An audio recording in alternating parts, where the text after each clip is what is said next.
এখন কি চাচ্ছেন? আমরা চাচ্ছি এখানে আসামিদেরকে দ্রুত গ্রেফতার করা হোক, কারণ 20 অক্টোবর 2025 যেহেতু তারা ডিক্লেয়ার হচ্ছে আদালত থেকে যে এখানে আসামিরা যুক্ত, তো এখানে প্রতি ফার্স্ট আসামিদেরকে গ্রেফতার করা হবে, দেন তারপর তাদের কথাবার্তার সাথে তাদের সব কিছুর সাথে যদি কিছু না মিলে, আদারওয়াইজ একদম লাস্ট স্টেপে তারা এই কাজটা করতে পারে, তাহলে আমরা ভক্তরা কখনো মেনে নেব না। আপনার নাম পরিচয় বলুন। সানজিদা আক্তার, আমি সালমান শাহ একজন ফ্যান, সানজিদা আক্তার, ঢাকা যাত্রাবাড়ি থেকে।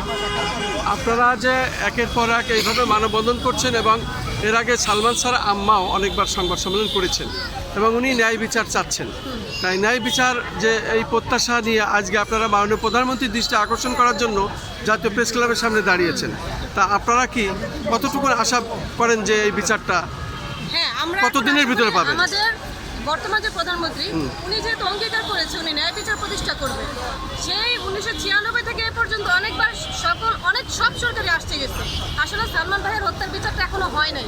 তো বর্তমান প্রধানমন্ত্রী যেহেতু নিউ জেনারেশনের একজন প্রধানমন্ত্রী, সেহেতু আমরা চাচ্ছি, আমরা আশাবাদী উনি আমাদের সালমান ভাইয়ের ব্যাপারটা অবশ্যই খতিয়ে দেখবেন, ওনার অবশ্যই বিচারটা করবেন।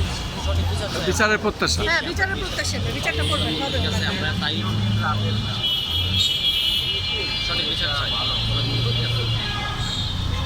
আপনার কি নাম?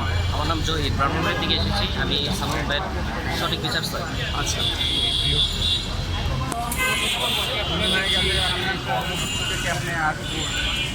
শুধু দর্শক, আমরা দেখতে পাচ্ছি যারা সালমান শাহ ভক্ত তারা এখনও জাতীয় প্রেস ক্লাবের সামনে ধারাবাহিকভাবে এই কাজটি চলছে এবং ন্যায় বিচারের প্রত্যাশায় তারা মাননীয় প্রধানমন্ত্রীর দৃষ্টি আকর্ষণ করার জন্যই তারা জাতীয় প্রেস ক্লাবের সামনে দাঁড়িয়েছেন। মূলত আমরা যারা সালমান শাহকে পছন্দ করতাম বা তার ভক্ত ছিলাম, তার ছবি দেখতাম, সেই হিসাবে আমরা প্রত্যেকেই আশাবাদী এই সালমান শাহ হত্যার মূল রহস্য মাননীয় প্রধানমন্ত্রী এটা নির্দেশ দেবেন এবং আইনি প্রক্রিয়া এটা বেরিয়ে আসবে, প্রকৃত যে খুনি তার বিচার আমাদের দেশের প্রচলিত আইনে হবে। এই প্রত্যাশায় আমি খোদ্দকার মাসুদুজ্জামান জাতীয় প্রেস ক্লাবের সামনে থেকে আমরা আজও এটা ধারাবাহিকভাবে প্রচার করে যাচ্ছি। আমরা চাই ন্যায় বিচার, আমরা চাই ন্যায় বিচার, আমরা চাই ন্যায় বিচার।